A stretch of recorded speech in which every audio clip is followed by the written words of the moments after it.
Levanta o pobre do pó e do montouro levanta o necessitado, para o fazer assentar com os príncipes, mesmo com os príncipes do seu povo. Salmos 113, 7 e 8.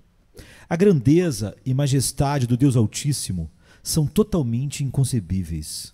As mentes mais magistrais, quando no estado mais espiritual, acham impossível que o máximo esforço de sua imaginação alcance a grandeza de Deus.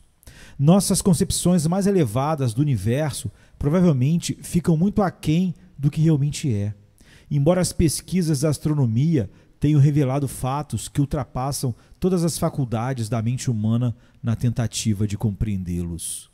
O pensamento, a razão, a compreensão e até a imaginação ficam confusos nos campos vastos e ilimitados do espaço em meio às maravilhas da obra das mãos de Deus.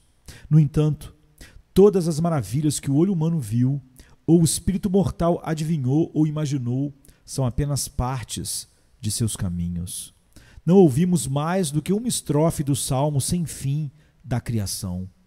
Nós vimos apenas uma pedra no vasto mosaico das obras do Criador. Um átomo microscópico da vida em uma gota d'água pode saber tanto do grande mar quanto nós do universo como um todo. Uma formiga rastejando sobre um monte de areia à beira-mar não deve se orgulhar de ter contado os grãos que delimitam o oceano, nem o mais erudito mortal sonhar que tem uma ideia completa da vasta criação de Deus. Acima de tudo isso, entretanto, está o fato de que todas essas obras maravilhosas não têm mais proporção com o Deus invisível e todo-poderoso do que uma linha escrita pela pena de Milton teria para sua mente magistral. Quando Deus fez tudo o que Ele ordenou criar, e quando vimos tudo o que Ele fez, ainda assim permanecem nele infinitas possibilidades de criação. O oleiro é muito maior do que o vaso que Ele fabrica, e o Senhor é infinitamente maior do que todas as suas obras. Ele preenche todas as coisas, mas todas as coisas não podem preenchê-lo. Ele contém imensidão, ele agarra a eternidade, mas nem a imensidão nem a eternidade podem envolvê-lo. Como diz o hino, grande Deus, quão infinito és, que vermes inúteis somos nós. Muito apropriadamente, o salmista canta dele como Deus se humilhando para ver as coisas que estão no céu, se abaixando. Aqueles seres majestosos, querubins e serafins, que brilham com asas de fogo para obedecer às ordens do Eterno, não devem ser observados por ele, a menos que, falando à maneira dos homens, em concordância, ele se incline para vê-los. Cantamos do céu, sim, o céu dos céus, como do Senhor, e falamos desses lugares gloriosos como sendo sua morada peculiar. E assim são, e no entanto, o céu dos céus não pode contê-lo, e os espíritos celestiais nada são quando comparados a ele. Considere então a condescendência do Senhor em visitar os filhos dos homens. Que inclinação está aqui, meus irmãos? Do trono do infinito aos cortiços de barro do homem. Certamente, em um momento você perceberá que todas as gradações de posição entre nossa raça de vermes devem ser menos do que nada, e até mesmo contestáveis para ele. Ele não se associa aos reis quando desce à terra, pois qual é a sua pompa de mímica para ele? Ele não busca para si mesmo a sociedade e comunhão régia como sendo mais digna da sua dignidade do que a associação com a pobreza. Pois o que é a brincadeira de criança de grandeza cortês com ele, um rei? O que ele é senão um verme coroado, um rei? O que ele é senão pó e cinzas, erguido um pouco mais alto no monte de pó e cinzas do resto de todos nós? Assim são todos os reis da terra. O Senhor, portanto, dá pouca importância à honra que vem de homens cujo fôlego está em suas narinas. Com desdém divino, ele desvia os olhos das torres de reis orgulhosos, é o que diz o texto. Quando sua terrível carruagem desce dos céus, ele faz os homens notarem o fato da sua condescendência, visitando homens de baixa posição. Deus teria que se rebaixar infinitamente a um palácio real aqui na terra. Mas é mais se ele se rebaixar a um montouro, quando ele está empenhado em tarefas de misericórdia, tendo feito uma reverência a ponto de entrar em uma câmara do conselho de gabinete, dificilmente é um passo adiante para o antro da pobreza e o covil do vício. Coragem, o mais humilde dos filhos dos homens. Aquele que reina eternamente no céu, não despreza ninguém. Como diz o texto, ele levanta os pobres do pó e levanta os necessitados do montouro. Isso tem ocorrido frequentemente na providência. Deus, em seus arranjos, altera singularmente a posição dos homens. A história não deixa de ter muitos exemplos, nos quais os superiores tornaram-se os mais baixos e os mais baixos foram os mais elevados. Em verdade, diz, há primeiros que serão os últimos e aos últimos que serão os primeiros. Salomão disse, vi servos montados em cavalos e príncipes andando no pó. E a mesma coisa foi vista até mesmo nos tempos modernos, quando os reis fugiram dos seus tronos e os homens que andavam na pobreza chegaram ao poder imperial. Deus, na providência, frequentemente ri da linhagem e da ancestralidade, e mancha a honra e a dignidade de tudo em que a natureza humana se orgulha. Do canil ao palácio é uma ascensão fácil, quando o céu favorece com graça.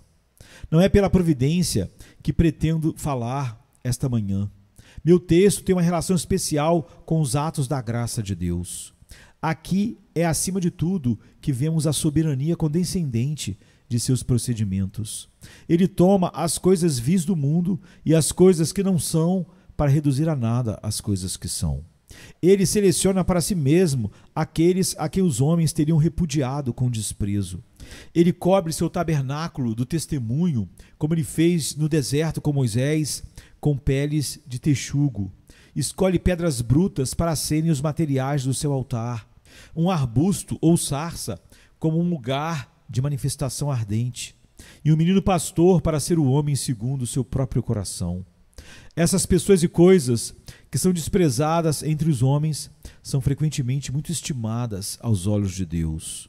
Ao considerar o nosso texto, vamos notar os objetos da escolha de Deus, onde alguns deles estão, como ele os tira do seu estado degradado e como ele os levanta e onde ele os coloca. Será a história de um filho de Deus do montouro ao trono. Os romancistas estão cobrindo nossas paredes com títulos sensacionais. Aqui está um que pode até mesmo satisfazê-lo em sua ambição de deleitar os desejos mórbidos desta época. Do montouro ao trono. É um assunto que deve merecer a sua atenção, e se não o fizer, a culpa certamente recairá sobre mim. Nele sempre haverá uma novidade abençoada de interesse, e ainda assim, agradecemos a Deus por ser uma descrição correta da experiência ascendente de todo o povo de Deus. Ele encontra dezenas de milhares no estado de montouro e os sustenta pelo braço de sua misericórdia soberana, até que os faça sentar-se entre os príncipes do seu povo. Começaremos onde Deus começou conosco. Onde estão os escolhidos de Deus quando ele se encontra com eles? A expressão utilizada no texto implica, em primeiro lugar, que muitos deles estão na escala social mais baixa. A graça soberana tem um povo em todos os lugares, em todas as classes e condições dos homens. Se fôssemos elevados ao céu e os espíritos celestiais usassem algum símbolo de sua posição na terra, ao retornar diríamos: aqui e ali vi um rei, eu marquei alguns príncipes de sangue e um punhado de pares do reino. Observei uma pequena companhia de prudentes e um bando esguio de ricos e famosos, mas vi uma grande multidão de pobres e desconhecidos que eram ricos na fé e conhecidos do Senhor. O Senhor não exclui nenhum homem da sua eleição por causa da sua posição ou condição. Não devemos errar se dissermos, como dizem os versos, enquanto a graça é dada ao príncipe, os pobres a recebem em abundância. Nenhum mortal precisa temer morrer em desespero. No entanto, como é verdade que muitos daqueles a quem Deus escolheu não são encontrados simplesmente entre os trabalhadores, mas entre as classes mais pobres dos filhos do trabalho. Há alguns cuja labuta diária dificilmente pode encontrar pão suficiente para manter o corpo e a alma juntos. E ainda assim, eles se alimentaram delicadamente do pão do céu. Muitos estão vestidos com vestimentas do tipo mais pobre possível, costuradas e remendadas em toda parte, e ainda assim, eles estão gloriosamente vestidos à vista de Deus e dos santos anjos, como o mais brilhante dos santos. No entanto, eu vos digo que Salomão, em toda a sua glória, não se vestiu como um deles. Algumas das mais doces biografias de cristãos foram as vidas de pessoas humildes selecionadas dos anais dos pobres. Quem, como eu, não sentiu o maior prazer em visitar aqueles acamados que jazem no quarto da pobreza, aqueles santos de Deus que devem à caridade o seu alimento diário, porque a doença os privou dos meios de ganhar o seu pão? Meu pobre ouvinte, você pode, esta manhã, enquanto está sentado neste banco, sentir-se como se não fosse respeitável o suficiente para estar em um lugar de adoração. Mas eu rogo a você, não deixe a sua pobreza impedir o seu recebimento do Evangelho, cuja glória peculiar é que é pregado aos pobres. Você pode não ter absolutamente nada neste mundo, nem um terreno pequeno que possa chamar de seu. Você pode ter lutado contra a adversidade, uma luta mortal, ano após ano, e ainda assim, você ainda pode ser tão pobre quanto a própria pobreza. Não importa. Não recomendarei nem repreenderei sua pobreza, pois não há nada necessariamente bom ou mal moralmente em qualquer estado de vida, mas imploro que você não deixe suas circunstâncias desencorajá-lo na questão de seus interesses espirituais diante de Deus. Venha como mendigo, se você for um mendigo. Venha em farrapos, se não tiver outra roupa. Quem não tem dinheiro, vem, compra e coma. Sim, venha comprar vinho e leite, sem dinheiro e sem preço. A expressão no texto não se refere apenas a gradações sociais. Não tem dúvidas de que tem um significado muito mais espiritual. O montouro é um lugar onde os homens jogam suas coisas inúteis, o lixo. Quando você acaba de ler um artigo e não consegue mais utilizar o jornal, você o joga fora. Ele foi usado de 2 ou 3 maneiras diferentes desde que foi empregado pela primeira vez com a sua intenção original. E agora está jogado fora, e não pode ser mais guardado. Não adianta ser vendido nem como metal velho, e, portanto, você o joga num monte de estrume, para que possa ser levado com o lixo. Quantas vezes o próprio povo escolhido de Deus se sentiu como mero lixo e nada, servindo para nada além de ser jogado fora. Vocês, queridos amigos, estão em um caso semelhante, pois descobriram sua própria inutilidade absoluta, do ponto de vista espiritual. Olhando para si mesmos, na luz que receberam do céu, todo o seu valor imaginado se dissipou. Você já foi muito importante em sua própria estima, mas agora percebe que sua perda, longe de afetar o céu e a terra, não teria mais consequências para o mundo em geral do que jogar frutas podres no monte de lixo ou a queda de uma folha de uma árvore da floresta em meio a uma miríade de folhas. Em sua própria avaliação, há em você uma falta de adaptação para qualquer propósito útil. Você não tem mais utilidade do que o sal que perdeu seu sabor. Você não pode glorificar a Deus como deseja. Você não deseja tanto quanto deveria. Você não pode orar com a sinceridade que deseja, nem louvar com a gratidão que deseja sentir. Olhando para trás, para a sua vida passada, você fica profundamente envergonhado. Em um canto você lamenta: Senhor, que pedaço de madeira inútil eu tenho sido neste mundo. Um mero obstáculo no solo. Que servo inútil. Você tem sido útil para a sua família ou para o seu país e antes achava isso suficiente. Mas agora você se avalia à luz de Deus e visto que você nunca glorificou aquele que o criou e não trouxe nenhuma honra àquele que é o seu amável e gracioso preservador, você se sente tão inútil que se o Senhor o jogasse no montouro e dissesse: coloque-o fora, ele é tão inútil quanto a escória e o esterco. Ele só o trataria como você merece. Meu caro amigo, essa autoestima, embora lhe traga muita infelicidade, é um sinal muito saudável. Quando pensamos pouco em nós mesmos, Deus pensa muito em nós. Deus resiste aos orgulhosos, mas dá graça aos humildes. Ele não vai quebrar você, ó caniço ferido. Ele não vai apagar você, ó pavio fumegante. Mas embora você só esteja apto para ser lançado no montouro, sua misericórdia o considerará eternamente e o exaltará entre os príncipes do seu povo. Novamente, o montouro é um lugar de desprezo. O desprezo, às vezes, diz zombeteiramente de sua vítima. Ele é uma pessoa que eu não o pegaria se o visse em um monte de esterco. O escárnio do mundo condena algumas pessoas assim. Elas não servem para nada. Um montouro é bom demais para elas. Possivelmente, meu ouvinte, você pode ser colocado em uma família onde é muito desprezado. Você pode não ter a habilidade e astúcia de outras pessoas da casa e, portanto, é muito menosprezado e considerado um pobre simplório que não vale a pena ser notado. Você não teve sucesso na vida como os outros e, consequentemente, é visto com muito desprezo por aqueles que prosperaram muito e rapidamente. Você pode até sentir esta manhã como se merecesse o desprezo derramado sobre você. Você tem dito: você me despreza, mas se me conhecesse como eu me conheço, me desprezaria ainda mais. Você não pensa nada de mim e eu sou menos do que nada.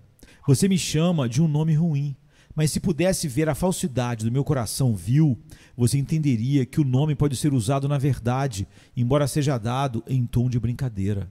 Bem, você que é desprezado, deixe-me lembrá-lo de que o Senhor muitas vezes olhou para aqueles a quem o homem desprezou, e embora seus próprios pais possam não ter tido prazer em você, e a sociedade possa zombar de você, e você pode, você mesmo, agora sentir como se o desprezo fosse bem merecido, porque você se sente como um nada, mas tenha confiança e tenha bom coração, tenha ânimo no coração, pois Deus visita montes de esterco quando Ele não visita palácios. E Ele levantará os humildes e mansos do pó, onde eles definharam e foram desprezados. A próxima observação pode, talvez, proporcionar mais conforto. O montouro é o lugar para coisas sujas e ofensivas. Dizemos de uma coisa asquerosa e desagradável: é muito ruim para ser suportado em casa. Deixe-o ser varrido, coloque-o fora no lixo e cubra isso. Quando um assunto se torna nocivo, pútrido, ofensivo, queremos que seja removido imediatamente. Triste que tenhamos que dizer isso de qualquer um de nossos semelhantes, mas devemos dizê-lo. Existem alguns cujos pecados são terrivelmente infames. Suas iniquidades são tão vis que são uma ofensa aos olhos e ouvidos de todos os homens decentes. E o Deus Santo olha para suas ações com ira e aborrecimento. Alguns pecadores se tornaram tão infames em caráter que são uma injúria para todos os que estão associados a eles. Eles não podem entrar em nenhuma empresa sem espalhar o contágio dos seus pecados. Todo lugar em que eles estão em comunhão são afetados assim por eles. O seu exemplo é tão mau que é suficiente para envenenar a freguesia onde vivem. Eles só servem para serem colocados como podridão, imundície e putrefação no montouro, onde a imoralidade apodrece sua hora de abominação. Mas o amor do meu mestre! Ele frequentemente se abaixa para resgatar os abandonados do montouro. No céu, vejo aqueles que lavaram suas vestes e as alvejaram no sangue do Cordeiro, que uma vez foram meretrizes como Raabe, adúlteros como Davi e idólatras como Manassés. Diante do trono de Deus estão hoje, entre os semelhantes de Deus, aqueles que, em seus dias de não regeneração, eram ladrões, bêbados, blasfemadores, totalmente imorais. As cortes do céu são pisadas por muitos que antes foram os principais pecadores, mas que agora são os mais brilhantes entre os santos. Eu rogo a você, amado, nunca pense que o Evangelho de Cristo salvou grandes ofensores em anos passados, mas que agora é apenas para os íntegros e morais. Os morais são livremente convidados a Cristo, porque também estão perdidos, o que nunca esquecemos de testemunhar, mas os imorais também são chamados e bem-vindos. O Senhor veio à nossa terra como médico, e Ele não veio para chamar justos, mas pecadores ao arrependimento. Ele não veio para curar os que já têm uma suposta saúde, mas sim os enfermos. Meu querido, se você está tão doente com o pecado que toda a sua cabeça está doente e todo o seu coração desfalece, e do topo da sua cabeça a sola dos pés, não há saúde em você a não ser feridas podres, nada além de feridas e hematomas apodrecendo, ainda assim, o amor do meu mestre se curvará a você. Se você adicionou a luxúria ao roubo e até o assassinato à luxúria, se você está em flagrante com a infame iniquidade, ainda assim, o sagrado banho carmesim que flui do coração de Jesus pode lavar toda forma de pecado e blasfêmia. Todo aquele que crê nele é justificado de todas as coisas das quais não poderia ser justificado pela lei de Moisés. Mentes refinadas pensaram agora mesmo que eu estava usando uma expressão muito feia quando falei em resgatar a podridão do monturo. Mas a expressão é muito limpa quando comparada com o pecado realmente. Pois toda a imundície e repugnância que sempre ofendeu os olhos e narinas são a própria doçura comparada ao pecado. O lixo e o esgoto não são nada perto do pecado. A coisa mais repulsiva e detestável em todo o universo é o pecado. É isso que mantém o fogo do inferno aceso, como a grande necessidade sanitária de Deus. Não pode deixar de haver um tofete constante onde há pecado constante. Lemos que em certas cidades francesas eles acenderam grandes fogueiras públicas por causa da cólera. A cólera, o que é comparada ao pecado? O que é o mal de qualquer epidemia comparado ao mal do pecado? Bem, que Deus faça com que as chamas do tormento eterno subam para todo sempre, pois é somente por meio de uma punição tão terrível que a praga do pecado pode ser contida dentro de limites. O pecado é um mal horrível, um veneno mortal e, no entanto, pecador. Embora você esteja tão cheio dele quanto um ovo está cheio de substância, e tão fedorento como o mais asqueroso pedaço de matéria nociva que cheira mal, ainda assim, a infinita misericórdia de Deus em Cristo Jesus pode aliviar você desta degradação extrema e fazer você brilhar como uma estrela em seu reino eternamente. Mais uma vez, o montouro pode ser considerado espiritualmente como lugar de condenação.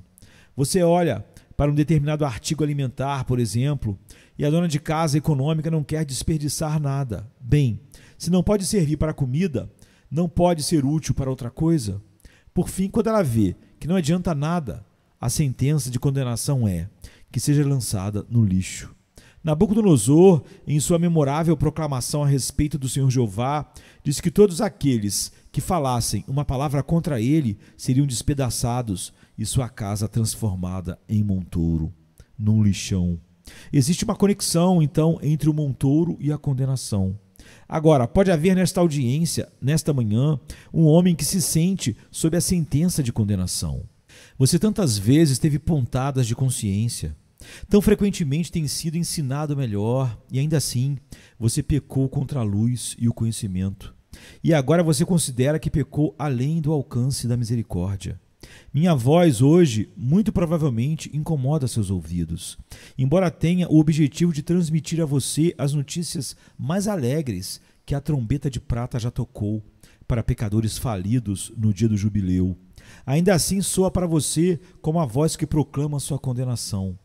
Bem, pobre pecador, se você está em si mesmo condenado, e uma voz rouca disse para o monte de esterco com ele, para as chamas do inferno com ele, no entanto, vou a você em nome de Jeová e lhe peço que ouça esta palavra de Deus agora.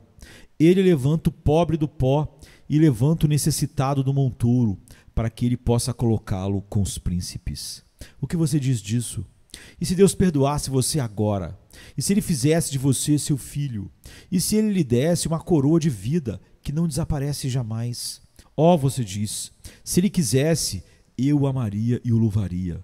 Pecador, ele fará isso se você puder agora crer no Senhor Jesus Cristo, se o Espírito Santo te levar soberanamente a crer nele, cujo sangue nos limpa de todo pecado.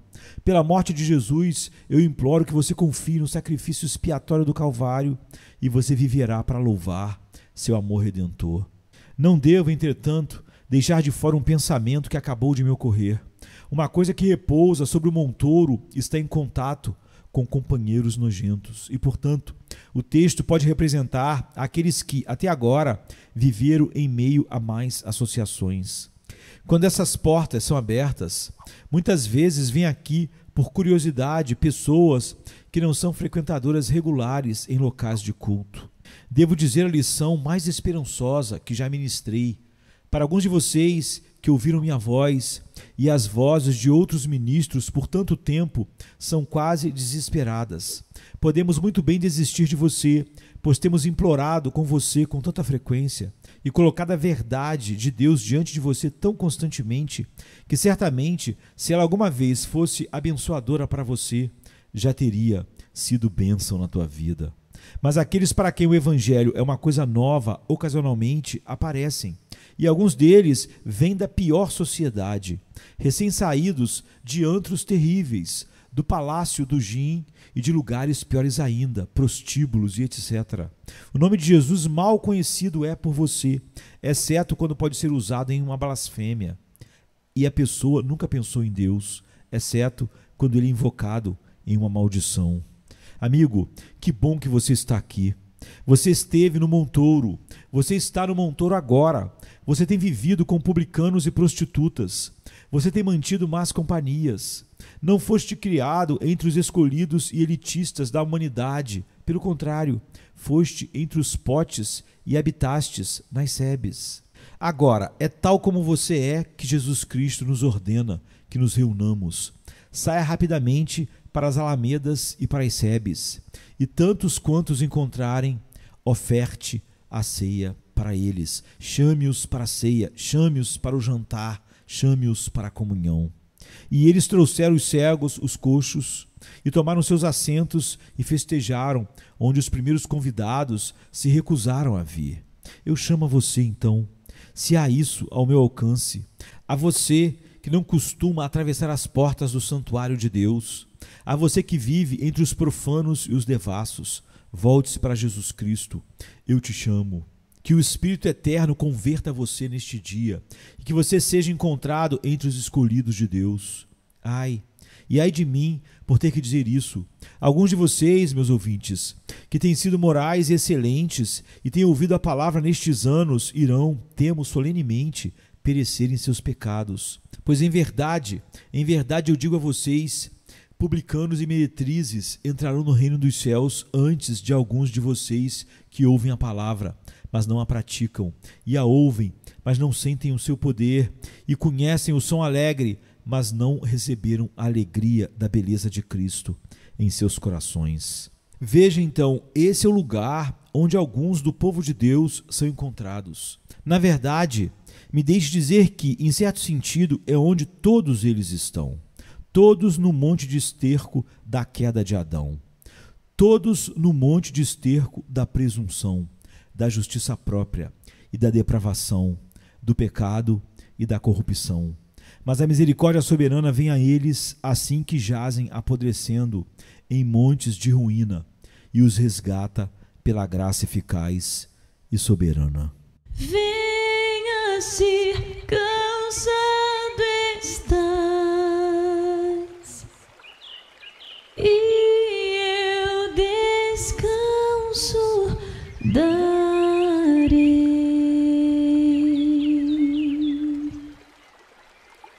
Tu descansarás.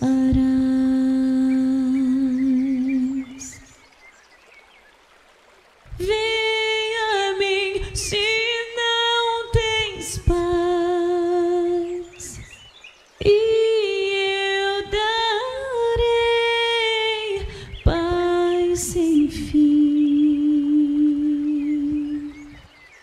Terás paz sem fim. O meu jugo é leve, o meu fardo graça dá. Tome tua cruz, te darei a paz.